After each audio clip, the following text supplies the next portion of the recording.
Hello, എല്ലാവർക്കും സ്വാഗതം. Sunita's mystery tarot റീഡിങ്ങിലേക്ക് എല്ലാവർക്കും സ്വാഗതം. അപ്പോൾ ഇന്നത്തെ റീഡിംഗ് എന്ന് പറഞ്ഞാൽ നിങ്ങളുടെ പേഴ്സൻ്റെ കറണ്ട് ഫീലിങ്സ് എന്താണെന്ന് നോക്കാം കേട്ടോ.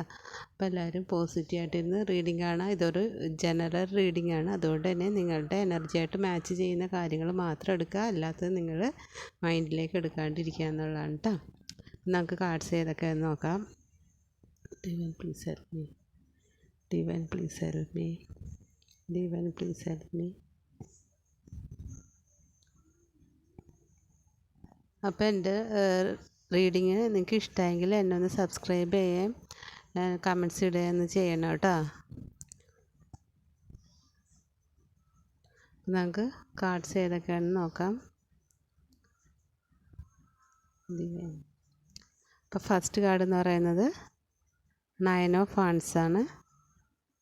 സെക്കൻഡ് കാർഡ് എംപ്രസ് ആണ്. തേർഡ് കാർഡ് വന്നിട്ട് ഹെർമിറ്റാണ് കേട്ടോ. Fourth card 2 of swords. Last card judgement. അപ്പം നമുക്ക് റീഡിങ്ങിലേക്ക് പോവാം. അപ്പോൾ 9 ഓഫ് വാൻഡ്സ് നിന്നുള്ള എനർജി നോക്കിയാൽ ഈ കാർഡ് കാണിക്കുന്നത് ഒരു വ്യക്തിയുടെ കറണ്ട് ഫീലിങ്സ് അല്ലെങ്കിൽ ഇമോഷൻസാണ് പറയുന്നത്. ഈ വ്യക്തി മെൻ്റലി അല്ലെങ്കിൽ ഇമോഷണലി വളരെ എക്സോസ്റ്റ് ഫീൽ ചെയ്യുന്ന അവസ്ഥയിലാണ് ഇപ്പോൾ ഉള്ളത്. എന്നാലും ആ വ്യക്തി ഇപ്പോഴുള്ള സാഹചര്യങ്ങളിൽ സറണ്ടർ ചെയ്യാൻ അല്ലെങ്കിൽ അടിയറവ് പറയാൻ തയ്യാറാവാതെ ഒരു ഡിഫെൻസീവ് മൂഡിലാണ് അദ്ദേഹം ഇപ്പോൾ തുടർന്നുകൊണ്ടിരിക്കുന്നത്. ഭാവിയിൽ എന്ത് സംഭവിക്കും എന്ന് പേടി അദ്ദേഹത്തിന് ഉള്ളതായിട്ട് കാണുന്നുണ്ട്. അതുകൊണ്ട് തന്നെ ഈ പേഴ്സൺ അവരുടെ ഫീലിങ്സ് തുറന്ന് പറയാതെ ഒരു ഇമോഷണൽ വാള് അവരുടെ മുന്നിൽ കെട്ടി അതിനുള്ളിൽ ഒളിച്ചിരിക്കുന്നതായിട്ടാണ് കാണാൻ പറ്റുന്നത് കേട്ടോ. അതുകൊണ്ട് തന്നെ ആ ഒരു മതിൽ മറികടന്ന് ആ വ്യക്തിയുടെ മനസ്സിൽ എന്താണെന്ന് മനസ്സിലാക്കാൻ നിങ്ങൾക്ക് സാധിക്കുന്നില്ല. അതിനു വേണ്ടി നിങ്ങൾ നിങ്ങളെ കൊണ്ടാവുന്ന തരത്തിലൊക്കെ ശ്രമിച്ച് നോക്കിയിട്ടുണ്ടായിരിക്കാം. പക്ഷേ ഇദ്ദേഹം തന്നെ ഇദ്ദേഹത്തിൻ്റെ കാര്യങ്ങൾ മറച്ചു വയ്ക്കാൻ ശ്രമിക്കുന്നുണ്ട്, ഇമോഷൻസൊക്കെ മറച്ചു വയ്ക്കാൻ ശ്രമിക്കുന്നുണ്ട്. അതുകൊണ്ട് നിങ്ങളുടെ അടുത്ത് നിന്ന് അല്ലെങ്കിൽ നിങ്ങളുടെ ഫ്രണ്ട്സിൻ്റെയോ ഫാമിലിയുടെ അടുത്ത് നിന്ന് അതെന്തുകൊണ്ടാണെന്ന് വെച്ചാൽ നിങ്ങളുടെ അടുത്ത് നിന്ന് അല്ലെങ്കിൽ നിങ്ങളുടെ ഫ്രണ്ട്സിൻ്റെയോ അല്ലെങ്കിൽ നിങ്ങളുടെ ഫാമിലിയുടെയോ അല്ലെങ്കിൽ നിങ്ങളുടെ ഒരു പഴയ അനുഭവങ്ങൾ ആ വ്യക്തിയെ മുറിപ്പെടുത്തിയിട്ടുണ്ട്.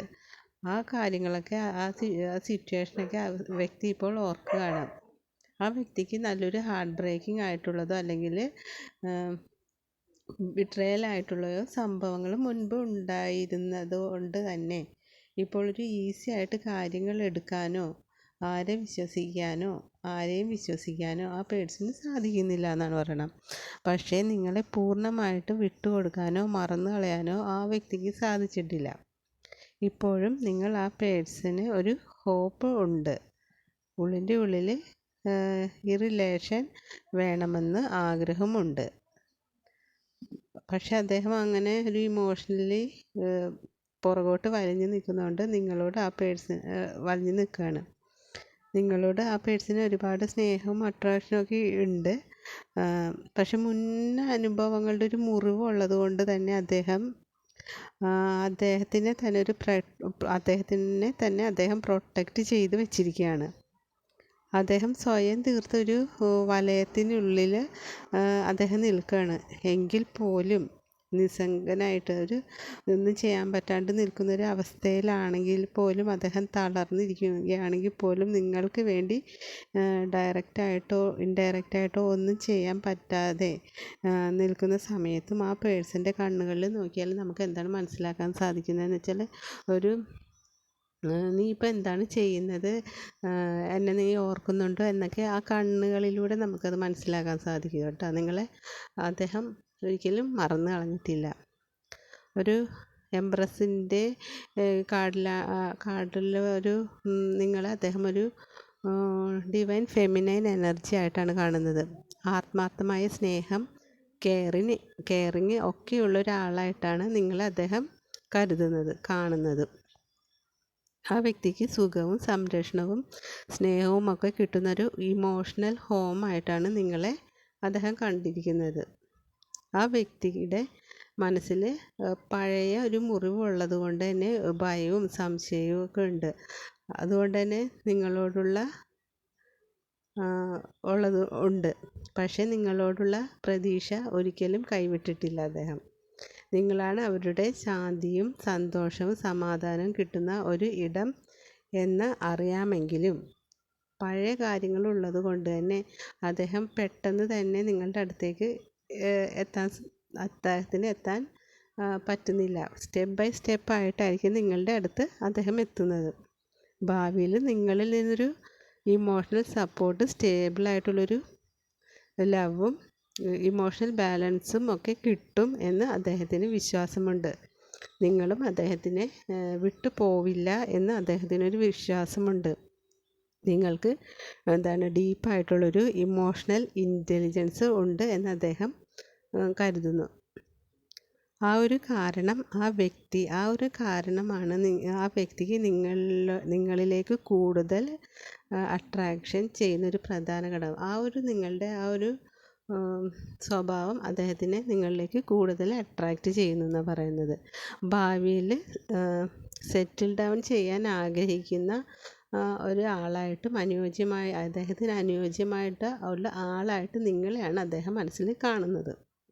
ഹെർമിറ്റ് കാർഡിലേക്ക് വരുമ്പോഴെന്ന് പറഞ്ഞാൽ നിങ്ങളുടെ പേഴ്സൺ ഇപ്പോൾ ഒറ്റപ്പെട്ട് ആരോടും മിണ്ടാതെ ആരോടും കമ്പനി കൂടാതെ തനിച്ചിരിക്കുകയാണ്.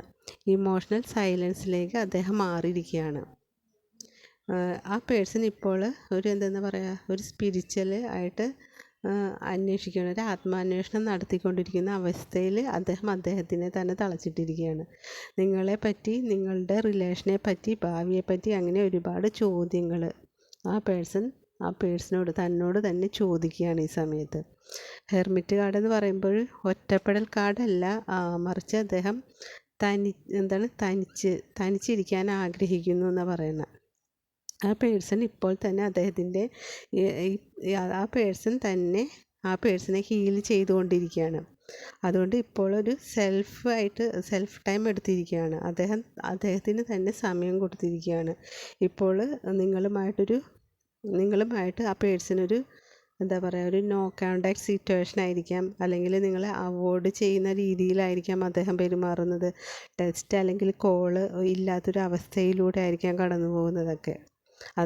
അദ്ദേഹത്തിന് തന്നെ സമയം കൊടുത്ത് ഹീൽ ചെയ്യുന്നത് കൊണ്ടാണ് ഇങ്ങനെയൊക്കെ സംഭവിച്ചിരിക്കുന്നത്. ഒരു ഇമോഷണൽ ക്ലാരിഫിക്കേഷൻ കിട്ടാൻ വേണ്ടിയിട്ടാണ് ഇങ്ങനെ ആ പേഴ്സൻ്റെ ഭാഗത്തു നിന്നും ആ പേഴ്സൺ അങ്ങനെ ഒരു സ്റ്റെപ്പ് എടുത്തിരിക്കുന്നത്. ഒരു സ്പിരിച്വൽ എവേക്കനിങ്ങിൻ്റെ ടൈം ആയതുകൊണ്ട് ആണ് അദ്ദേഹം ഇങ്ങനെയൊക്കെ പെരുമാറുന്നത്. പക്ഷേ അദ്ദേഹം ഇതൊരു നോർമൽ ലവിനേക്കാളും ഒരു സ്പിരിച്വൽ കണക്ഷൻ ഉണ്ടാവണം എന്ന്, അല്ലെങ്കിൽ ഒരു ഡീപ്പായിട്ടുള്ളൊരു സോൾ കണക്ഷൻ ഉണ്ടാവുമോ എന്ന് സൈലൻ്റായിട്ട് നിങ്ങളുടെ അടുത്തുനിന്ന് പ്രതീക്ഷിക്കാൻ പറ്റുമോ എന്ന് നിങ്ങളെ പരീക്ഷിക്കുകയും അദ്ദേഹത്തിനെ തന്നെ പരീക്ഷിക്കുകയും ചെയ്യുന്നൊരവസ്ഥയാണിത്. പക്ഷെ സൈലൻസിൽ പോലും നിങ്ങളെ അവരുടെ സൈലൻസ് പോലും നിങ്ങളെ ഹേർട്ട് ചെയ്യണമെന്നൊരു ആഗ്രഹം അദ്ദേഹത്തിനില്ല.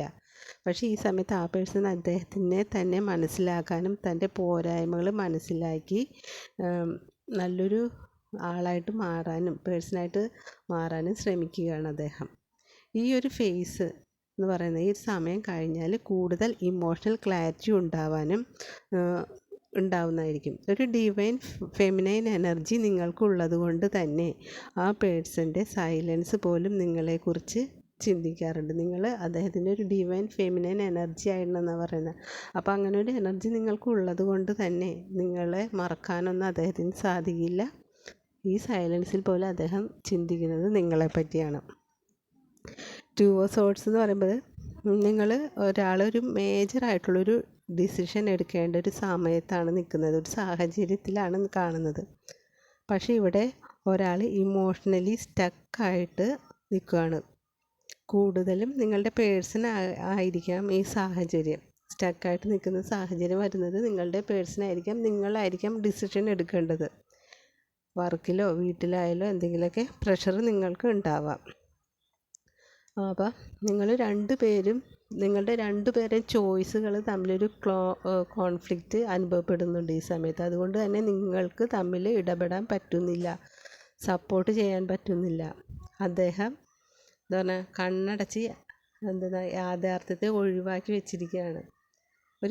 ഒരു പ്രോബ്ലം വരുമ്പോൾ അതിനെ നേരിടാതെ, എന്താണെന്ന് പോലും അന്വേഷിക്കാതെ ഇമോഷണലി ബ്ലോക്ക് ചെയ്ത് വെച്ചിരിക്കുകയാണ് അദ്ദേഹത്തിനെ തന്നെ എന്ന് വേണം കരുതാൻ. ആ പേഴ്സൻ്റെ മനസ്സിൽ തന്നെ ഒരു ഇന്നർ കോൺഫ്ലിക്റ്റ് നടന്നുകൊണ്ടിരിക്കുകയാണ്. ഭയവും